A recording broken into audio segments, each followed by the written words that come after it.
เบิ่งผักบุ้งมาให้เด้อมากินบ่ผักบุ้งนี่มากแล้วมากเนาะไว้พัดเนาะโดยแห่งเครื่องโปรดและของโปรดเลยผักบุ้งนี่เนาะโดยเพิ่นบ่ได้โทรมาแล้วเพิ่นเฮ็ดเวียกอยู่งานทานเดียวทางไกลทางมีสิบโอกาสจะไปหาเพิ่นบ่ถ้ามีโอกาสประมาณเดือนหนึ่งหรือเดือนสองนี้ทางน้องก็สิไปลิ้นก็ต้องได้ย่างเอาแล้วย่างเอาย่างนั่นได้ไปนี่ไปร้านเอานี่แต่ไกลเติบนะย่างแต่8 โมงฮอดพุ่นประมาณ9 โมง 10 โมงนี่แหละพอพี่น้อยเนาะตัดภาพตัดซองมาอีกบาทนี่ก็อยู่บ้านซองของน้องพันเด้อพี่น้องเด้อเนาะตอนแรงๆเนาะตะเวนคอยคำแรงลงแล้วมื้อนี้เนาะฟ้าฝนก็ตกถนนหนทางก็เข้ามายากซ้ำพี่น้อยเนาะเจิดเนื้อเจิดไต่ขี้ต้มเต็มส่งรถมอเตอร์ไซค์ห้างเพื่อสิมาได้ก็เข้าห้องหมอแล้วเข้าห้องหมออีกพี่น้อยเนาะก็ขอโทษขออภัยเลยล่ะเนาะระหว่าง2มื้อนี้ทางบ่เพิ่นก็ยังบ่ทันได้ลงคลิปอยู่พี่น้อยเนาะกับขอโทษขออภัยนำหลายๆพี่น้อยเนาะก่อนอื่นเด้อพี่น้องเด้อเนาะ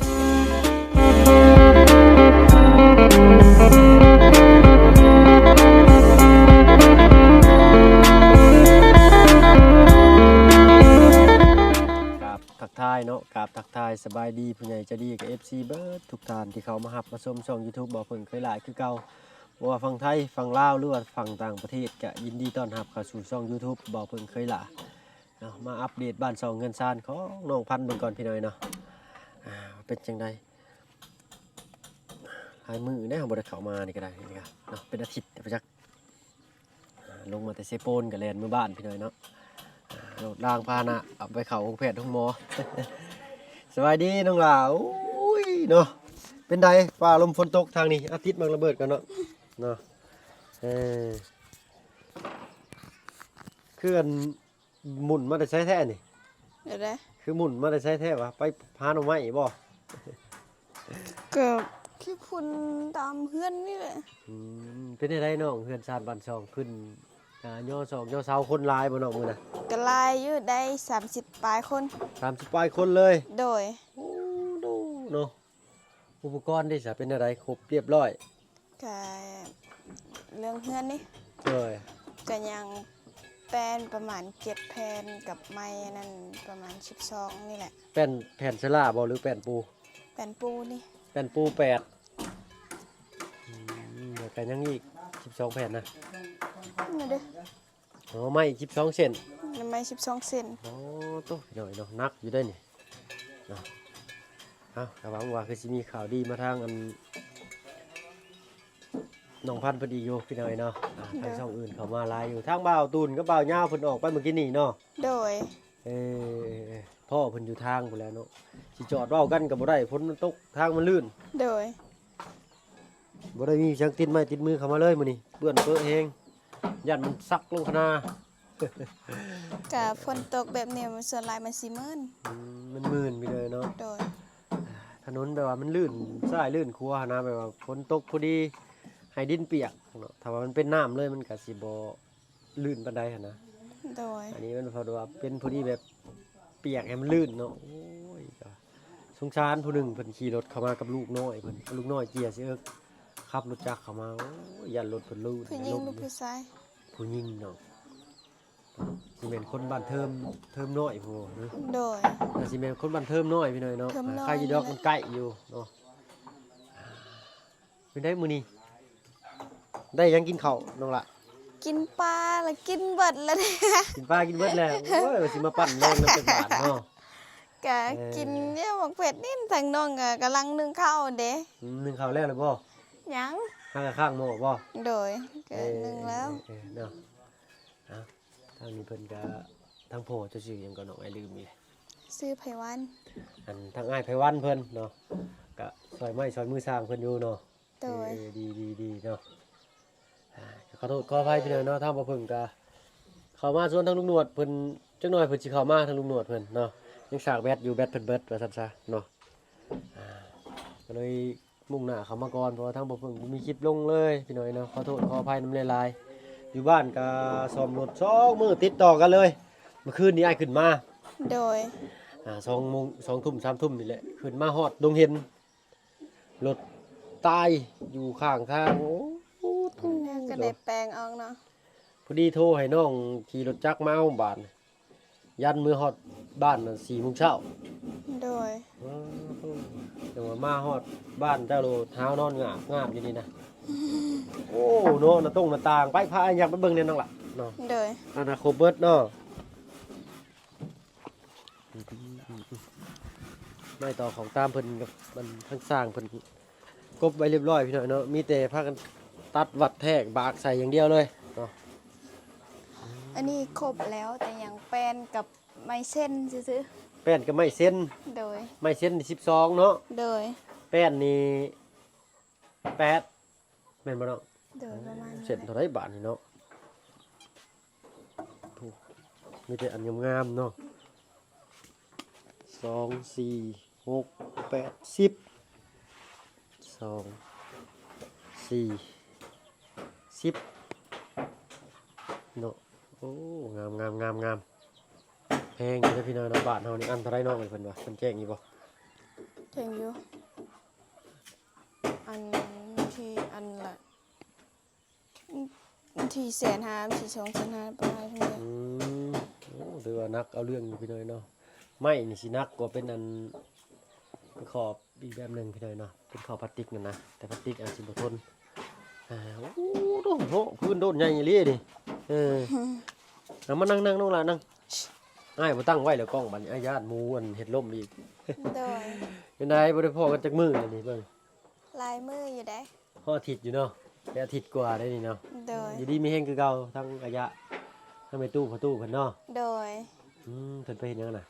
อ่านตัดเอาไว้สิแกงใส่กระดูกนะทางน้องว่า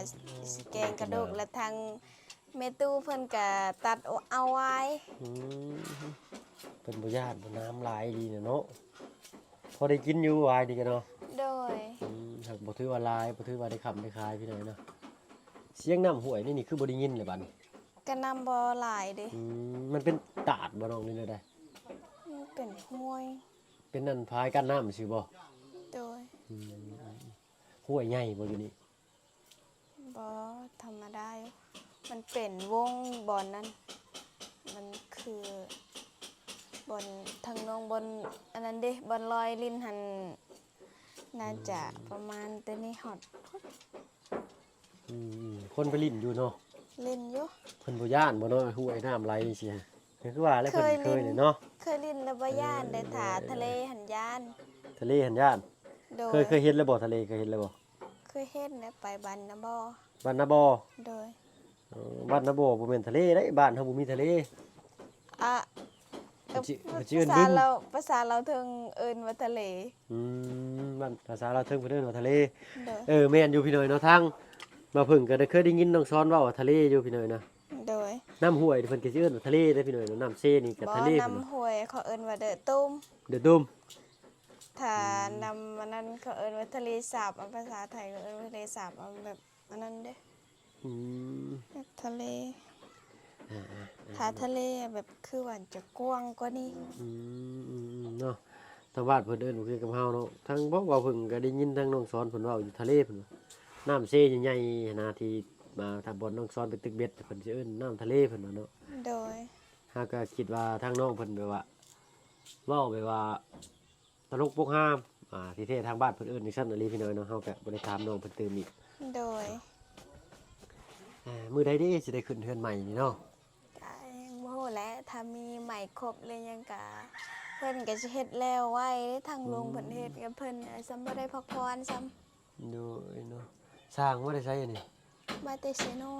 คาสิโนเพิ่นบ่ โดย โอ้เนาะมองไว้อยู่พี่น้อยเนาะงามค่างามอยู่บ่จ้ะว่าแน่นาเนาะ โดย เออ ตอนมือยอเฮือนทางอายบ่ได้มาบ่ บ่อ้ายอยู่เซโปนผู้น้อยเนาะโอ้ยอยากมาโยเสาซอยน้องพันธุ์เพิ่นอยู่ว่าเนาะโอ้ดีใจน้องๆเพิ่นเด้อน้องเด้อ โดยเพิ่นยอแต่เช้าทางลุงเพิ่นก็เกือบบ่ทันยังคางเดียวเพิ่นซื้อก็พอดีลุงเพิ่นทันเลย เพราะว่าทางเขามามันก็ยากแน่เนาะเขามาบ่ทันพี่น้อยเนาะฝนบ่ตกบ่มื้อน่ะมื้อยอเสาน่ะ บ่ได้ตกแต่แดด เนาะใครเนี่ยแต่ฝนบ่ตก โดย แต่ว่าทางมันยังเปื้อนมันเลยเข้ามายากเนาะ ทางก็บ่ได้เปื้อนในมื้อนั้นเด้ มันแดดอยู่เนาะ โดยแต่ค่ะ ทางมันยากกว่าซั่นซะพี่น้อยเนาะมันแห้งเวลารถเที่ยวไปหอมเดียวแหละบาดนี้แหละรถใหญ่มาเหยียบสิแห้งคักบาดนี้ต้องค่อยๆไปเลยถ้าว่าไปแห้งนี่พลาดอันก้อนขี้เมานะหันหัวซักไปเนาะ ไว้มื้อนั้นก็เอ้ยฟ้อนก็เกือบหัวฉักเลยเด้เราตำบอนอันนั้นแบบของอันนั้นเด้มีห้องน้อยๆอันนั้นบอน โอ้ย ตีน สิเป็นวัดอะไรก็ได้มากะพอดีเลยครัวพลานมากกับฝนตกใส่หัวซ้ำมาแต่บ้านฝนบ่ตก โดย มาตกอยู่ครัวพลานเป็นวัดได้บาดนี้ โดย โอ้ยทางน้องพรกับน้องลาพรเพิ่นอยู่เฮือนอยู่บ่เด้เนาะ โดยเพิ่นอยู่เฮือน ใช้ผักหญ้าคาหุ่นปลูกได้บ่ ทางแม่เพิ่นยังบ่ทันปลูกยาม มัน นี้ ยังพ้นอยู่เนาะ โดยถ้ายามฤดูประมาณเดือน1หรือเดือน2นี่เพิ่นจะปลูกหลายคน อ๋อเดือนนี้มันยัง ถ้าเดือนนี้หั่น ฝนมันเน่าเนาะ โดยถ้าปลูกแล้วมันสิเน่า แม่นเนาะเหนื่อยทางน้องพรกับน้องลาพรก็ยังบ่ทันปลูกบ่ ยัง ยังคือกัน แต่ เนาะ เรามัก ผักบุ้งมีบ่เจ้ามีบ่ผักบุ้ง บ่มี เบิ่งเลยสิเบิ่งผักบุ้งมาให้เด้อมากินบ่ผักบุ้งนี่ มักและ มักเนาะไว้พัดเนาะ โดยให้เครื่องโปรดและ ของโปรดเลยผักบุ้งนี่เนาะ โดย เรื่องง่ายเสียนเบิ่งเบี้ยผักบุ้งมาให้เนาะคันว่ายังบ่ทันได้เมื่อบ้านได้สิมาให้เจ้าอันนึงแล้วก็ให้ทางบ้านน้องพรน้องพันธุ์อันนึงหวานไว้แล้วก็โอ้ยพอได้กินได้ได้กินดนอยู่ได้พี่เลยเนาะ โดย มันสิขึ้นใหม่อยู่ว่าซั่นซะแท้ป่าแท้นี้มันบ่มีอันทากบ่เนาะ มันบ่มีถาด ทากดูดเลือดน่ะมีบ่ ถาดดูดเลือด ตัวคือปิ้งอะนะ บ่มี บ่มีเนาะ มีแต่ปิง มีแต่ปิ้ง โดย โอ้ยเห็นเป็นตาย่านซ้ำพี่น้อยเนาะโอ้ยจังพอแล้วลุงเขาจังบ่มาซะเอ้ย กับน้ำท่าลงน้ำแบบนี้แต่นั่นน่ะบ่มีบ่คืออยู่ทางเซโปนหรืออันนั้นกับเมืองพีนเนี่ยเพิ่นจะมี มีทากเนาะ โดย ทางบ้านเฮานี่มีแต่ปิ้งพี่น้อยเนาะ โดย ถ้าว่าน้ำไหลนี่บ่มีเนาะถ้าว่าน้ำนิ่งๆก็มีย่านเป็นตาย่านอยู่พี่น้อยเนาะปิ้งนี่โอ้มันเข้าหูเข้าดังโอ้ยอันตรายเลยพี่น้อยเนาะเข้าทุกสิ่งทุกอย่างแล้วที่มีหูกัดแข้งกัดขาไป โดยตอนนั้นก็แบบทางน้องก็ย่านมาอยู่ตามบกนะ อืม แต่ทางน้องก็บ่เคยเห็น ปิ้งข้าวเห็นตัวใหญ่เลยปิ้งข้าวนี่ ปิงเขา เปลี่ยนปิ้งที่มันดูดงัวดูดควายหั่นนะที่มันลงไปลิ้นน้ำมาเด้เห็นตัวใหญ่ ตัวใหญ่ อยู่ทั้งซุยเด้อลายเด้อปิ้งข้าวนี่ชาวบ้านเพิ่นก็ไปหากินอยู่บ่น้องในห้วยนี่ ไปหา ไปหาอยู่เนาะเป็นได้รอบนี้ได้มื้อหาแม่อยู่บ่น้อง บ่ได้หาแล้วยามนี้อาทิตย์เพิ่นทางน้องยังเข้าเวียกอยู่ อืมยังบ่ได้ไปหาแม่อยู่ โดย เลยเนาะเบิ่งน้ำช่างมันยังเพิ่นเลยเนาะเพื่อน็อตเพื่อตะปูยังขาดให้ต้องพอเจ้าแลนเอาไปซื้อมาก่อนเด้อเนาะทางทีมงานเพิ่นมีอยู่ดอกไปเลยเนาะงบซื้อน็อตซื้อตะปูหั่นนะสัดส่วนกันแต่ถ้าบ่เพิ่งบ่มีพี่น้อยเนาะขอโทษขออภัยนำลายๆมันจะมาเล่นมาแอนน้ำน้องเพิ่นรอบนี้ก็ได้เป็นวัดแหละขอโทษขออภัยพี่น้อยเนาะถึงฝน ถ้า มือ ถื เดียว อ กันนะ ฝนแล้วบ่สบาย แม่นเลยยังต้องมืออาบน้ำก่อนได้ว่าสิอาบน้ำก่อนสิเข้ามาบัดโอ้คิดว่าทางมันเปื้อนเดี๋ยวก็ต้องกลับออกไปก็ได้อาบอีกว่าซั่นซะ โดย อาบบัดเดียวเลยก็แล้วกันว่าซั่นซะหัวทางน่ะคือบ่สบายแท้ทางน่ะเนาะบ่สบายบ่น้องเจ้าน่ะสบายอยู่เนาะเห็นหน้าคือว่าเศร้าๆนะเนาะ เอาเนาะโอ้ยจนลืมเราก็ได้สบายดีน้องละโดยเนาะเอาน้ำไปยังนะน้องเปิดอันนี้นี่เนาะเป็นน้ำฝนพี่หน่อยเนาะ โดย ไว้ดื่มกินว่าซั่นซะส่วนมากน้ำไว้ใส่นี่เอาน้ำใส่น้องหนึ่งเข่าล่างพักล่างหญ้าล่างปูล่างปลานี่ น้ำมาดานกับน้ำนี่ น้ำมาด้านอยู่พุ่น โดย ร้านเพิ่นเฮ็ดเป็นโครงการบ่ โดยโครงการเพิ่นมาเฮ็ดให้ ใช้ได้ตลอดเนาะดีอยู่พี่หน่อยเนาะโครงการเพิ่นยังเข้าถึง เพิ่นเฮ็ดได้หลายปีแล้ว โดย ตั้งแต่ทางน้องโรงเรียนพุ่นแต่อันนี้เพิ่นก็ยัง เบิดบ้านมีบ้านมีเฮือนจักหลังได้เข้าไฟนี่เนาะ ประมาณ60หลังนี่ประมาณชั้นนี้แหละทางน้องก็บ่ฮู้ เนาะไปว่าที่เพิ่นเข้าไฟฟ้าแล้วนะ เขาไปพาก็ยังหลายคนอยู่บ้านเขาก็ยังบ่ได้เข้า ยังบ่ได้เข้าเนาะ เลยบ่ได้เข้าคน เข้าไฟฟ้านี่ก็แพงอยู่เลยเนาะลุงรอหมอแป้งมาอีกกล้วยรอหลายอย่าง โดยเงินสิกินข้าวก็บ่มีว่าจะเงินที่ใช้ให้เขาไปพาหั้นก็บ่มี พอได้ไฟฟ้าแล้วก็เงินจ่ายค่าน้ำค่าไฟฟ้าอีกบัดนี้เนาะ โดย โอ้ยลำบากเลยเนาะถ้าว่าอยู่บ้านอยู่ซองบ่หานี่โอ้ยแม่นบ่รอดที่ไหนนะเออเออเป็นวัดอันนี้แล้วบาดเนาะโอ้ทางพ่อเพิ่นเนาะพ่อจะซื้อหยังกับน้องพันธุ์ได้ลืม ซื้อไผวัน น้องไผวันหรือก็น้องพันธุ์เนาะไผวันอะไรกับพันธุ์เนาะแม่เจ้านี่จะเพิ่นบ่ได้โทรมาเล่นนำบ่ ทางแม่เพิ่นบ่ได้โทรมาแล้วเพิ่นเฮ็ดเวียกอยู่งานทานเวียกทางไกลทางเซโปนอันนะ ไปเล่นที่เวียกหยังก็ เฮ็ดเวียกงานทาน งานทาน โดย อ๋อเฮ็ดงานเกี่ยวกับทานเเพิ่นบ่ได้อันเพิ่นบ่ได้โทรมาเพิ่นบ่ค่อยว่างว่าซั่นซะเนาะ โดย มีโอกาสจะไปหาเพิ่นบ่ ถ้ามีโอกาสอันประมาณเดือนหนึงหรือเดือน2นี้ทางน้องก็สิไปลิ้นอยู่ อืม จะไปลิ้นก็ต้องได้ย่างเอาแหละ ย่างเอา ย่างเอา มันบ่ได้ใกล้เลยเนาะปกไกลนี่จะย่างบ่ฮอดดอกประมาณ2มื้อ3มื้อไว้สิฮอดค่อยว่า บ่ทางน้องย่างมื้อเดียวแต่สาว ย่างลัดไปบ่ ปะบ่อันนั้นเด้ไปนี่ไปร้านเอานี่แต่ไกลเติบนะย่างแต่8โมงฮอดพุ่นประมาณ9โมง10โมงนี่แหละ พอ แต่คันย่างไวก็ประมาณ2ชั่วโมง อืม ก็ทางน้องเคยย่างประมาณ2ชั่วโมงทางน้องย่างอะถ้าบ่ได้แบบไปกับคนท่าประมาณชั่วโมงเดียวก็ฮอด โอ้แม่นบ่ชั่วโมงเดียว มันใกล้ไอ้ทางขึ้นเสโปนเลยบ้านอรวยใหญ่บ่ยังบ่ฮอดเนาะ บ่ฮอด อ๋อก็ถือว่าหมายถึงว่าทางขึ้นเชโปนพี่น้อยเนาะแต่ว่ายังบ่ใกล้ก็บ่ใกล้บ่ได้ออกจากพระลานนี่ก็แป๊บเดียวเนาะไปหนึ่ง ก็ทางแวบ้านแม่คอยหันมันอันนั้นได้ไกลกับบ้านไม้โพซีหันเด้ อ๋อบ้านใหม่โพสีนี่ โดย โดยโอ้บ่ไกลพี่น้อยเนาะบ่ไกลถ้าขี่รถก็แป๊บเดียวออกไปทางใหญ่มันสิยากในทางออกก็สิ โดยทางนี้น้องตัดยางตัดเอาอยู่นี่ นี่คือว่าทางลัดเลยนะพี่น้องเนาะตรงเลยนี่ยางลัดไปนี่ถ้าบ่เพิ่นก็บ่ฮู้ดอกแต่ว่าฮู้สึกว่าทางนั้นมันตรงเลยย่างซื่อเลยนะพี่น้อยเนาะข้ามห้วยก็ข้ามมาเลยเนาะ โดยคำห้วยนี่ก็โค้งไปขึ้นพุ่นอีกแล้วก็ย่างไปเลาะอีกตามมันมีขามห้วยประมาณ2ห้วยแล้วก็แบบมันมีป่าดงทางน้องก็ย่างผู้เดียวบ่หันไป ถ้ามีเอื้อยประมาณมาไปนำคนหนึงก็บ่ค่อยย่านปานใด เนาะโอ้ยบ่ต้องย่างไปทางโน้นเลยเนาะถ้าสิไปก็ให้ทางน้องพรน่ะเพิ่นพาขี่รถจักรไปส่งเนาะ วัดสิกลับมา ฮะ วัดสิกลับมาแล้วไปสิมาจงย่าง อ้าวกระ เ ถานี่แล้วกระถามาพร้อมกันไปนั่งลินจักชั่วโมง2ชั่วโมงแล้วก็มาเนาะค่อยขี่รถจักรไปก็ฮอดอยู่ดอกเนาะ โดย แต่ทางมันแห้งเด้อเนาะทางบ่แห้งออกไปนี่ก็ลำบากอีกพี่น้อยเนาะโอ้ย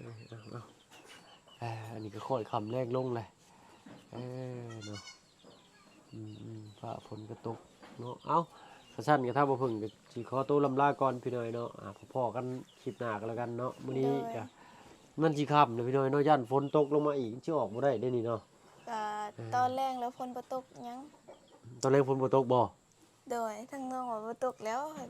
ดูอาการ ใช้เบิ่งดูเบิ่งช่วยกันบ่ลูก บ่ตก คือมั่วๆโทรศัพท์ข่อยมั่วแต่โอ้บ่ได้เรือน้องน้องพันธุ์เลยผู้เป็นก้อนมาแล้วผู้เออ คือว่าสิวนืดเนี่ย ห่านผ้าห้องเลยปูนโอ้เสียงรถ เสียงร้อน ว้ายเนาะบ่าวเพิ่งเริ่มร้อนกับเสียงรถเสียงฟ้าห้องเพราะว่าโดนฝนมันมาดสิเป็นไข้เป็นหนาวเลยนี่ โดย เอ้าข้าซั่นอ้ายขอตัวลำลาก่อนพอๆกันมื้อหน้าเด้อน้องเด้อ โดยสบายดี สบายดีเอามักระเบิดมาเนาะเนาะเบิ่งแย่งสุขภาพเด้อเนาะเดี๋ยวมื้ออื่นได้สิเบิ่งกันนะมาให้ผักบุ้งเนาะผักบุ้งนี่ปลูกต้นนี้ก็ได้แล้วเนาะเพราะว่ามันเป็นผักหมักน้ำอยู่แล้ว โดย แห้งน้ำดีแต่แห้งงาม โดย โอเคเนาะไปก่อนน้องละพอๆกันมื้อหน้าเด้อกันนี่เด้อพี่น้อยเนาะ สร้างเพิ่นก็มาแต่ซิโนทั้งให้อาดว่าซั่นซะเนาะหักนี่คือสิบ่ได้ถามเพิ่นดอกว่าเป็นมาแนวใดเนาะมื้อหน้ามื้อในคลิปหน้าก็แล้วกันทางบ่เพิ่งสิขึ้นไปอัปเดตบ้านซองเงินซ่านให้เบิ่งพี่น้องเอ้ยเนาะมื้อนี้ก็ฟ้าออกไปแน่เพราะว่าฟ้าฝนก็ลงเม็ดมาอีกแล้วเนาะโอ้ยยันออกบ่ทันนี่พี่น้องนะขอโทษขออภัยหลายๆโหเม็ดฝนนี่พี่น้องเนาะโทรศัพท์บ่เพิ่งบ่ค่อยอยากเห็นปานใดขอโทษขออภัยนำหลายๆเริ่มน้ามาแล้วบัดนี้เนาะตอนมานั่นบ่ตกพี่น้องเขามาฮอดครัวพะลานวิทย์ครัวพะลานมาแล้วก็ว่าฝนตกเนาะสร้างเพิ่นสร้างมีจักคนน่ะ3บ่สร้างนี่อ๋ออัน4ทั้งอันอ้ายเพิ่นเนาะ3คนนี่บ่หรือว่ามีอีกคนหนึงอ๋อผู้หนึงไปเข้าห้องน้ำโดยมื้ออื่นสิเข้ามาใหม่พี่น้อยเนาะโอ้เพิ่นมัดไว้เด้มัดแล้วเอาขึ้นเทิงจะเอาขึ้นง่ายซั่นซะเนาะก็เป็นไอเดียอีกแบบหนึงเนาะซั่นกลับก่อนพี่น้อยเนาะมื้ออื่นก่อนมื้อมื้อในสิเข้ามาเอาน้ำในมาสู่ทั้งสร้างเพิ่นกินพี่น้อยเนาะจังมาถามเรื่องรายละเอียดว่าจักห้องเนาะรายละเอียดมื้อนี้ยังบ่ทันได้พี่น้อยเนาะขอโทษขออภัยนำหลายๆมื้อนี้ฟ้าวแน่ฟ้าฝนก็ลงมาแล้วบาดโอ้ยพี่น้อยค่อยสิออกได้บ่บาดนี่เนาะสำหรับคลิปนี้ขอตัวลาลงแล้วพี่น้อยเนาะพบพรคลิปหน้าเอาเป็นว่าสำบายดีเจ้าเนาะ